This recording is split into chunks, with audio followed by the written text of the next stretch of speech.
আজ তোমাদের আমি আমলকির চাটনি করে একটু দেখাবো। আমলকিগুলো ভালো করে ধুয়ে কেটে নিয়েছি। এখানে আখের গুড় আছে, এটা আছে 5 ফোড়ন, শুকনো লঙ্কা, আর এটা দিয়ে একটা গুঁড়ো মশলা করব। 1 চামচ ধনে, জিরে, মেথি, মৌরি আর কালো জিরে আর একটু সর্ষে, এই দিয়ে একটু শুকনো খোলায় ভেজে গুঁড়ো মশলা করব। প্রথমে একটু জল গরম বসিয়ে নিয়েছি। জলটা গরম হলে আমি এর মধ্যে আমলকিগুলো একটু দিয়ে দেবো। জলটা ফুটে গেছে, আমি এর মধ্যে আমলকিগুলো দিয়ে দেবো। দিয়ে তারপরে একটু গ্যাসটা নিভিয়ে দেবো। এটার মধ্যে একটু গ্যাসটা নিভিয়ে দেবো, গরমের মধ্যে একটু ভাপাতে দেবো। এটা একটু ভাপানো হয়ে গেছে, এবার আমলকিগুলো আমি তুলে নেব।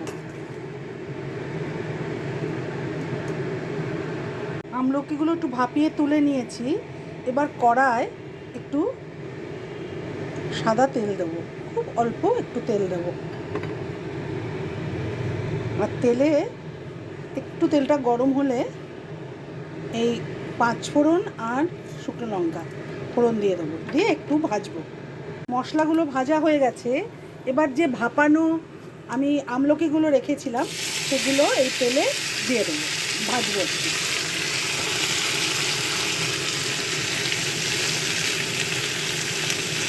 একটু ভাজতে হবে, এতে একটু নুন দেব, একটু ভাজা ভাজা করে নিই। একটু ভাজা ভাজা হয়ে গেছে, এবার আমি এর মধ্যে যে আখের গুড়টা ছিল সেই গুড়টা এবার এর মধ্যে দিয়ে দেবো। দিয়ে খুব ভালো করে নেড়ে একটু ঢাকা দিয়ে দেবো, একদম শুকনো হবে। তারপরে মশলা গুঁড়োটা দেবো, আগে এটা একটু শুকনো হবে, একটু ঢাকা দিয়ে দেবো। রেডি আমার আমলকির আচার। এর মধ্যে এই যে ভাজা মশলাটা করেছিলাম, এইবার একটু এই ভাজা মশলা ছড়িয়ে দেবো।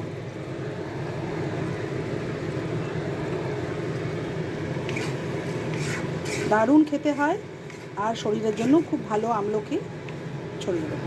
রেডি আমার আমলকির আচার।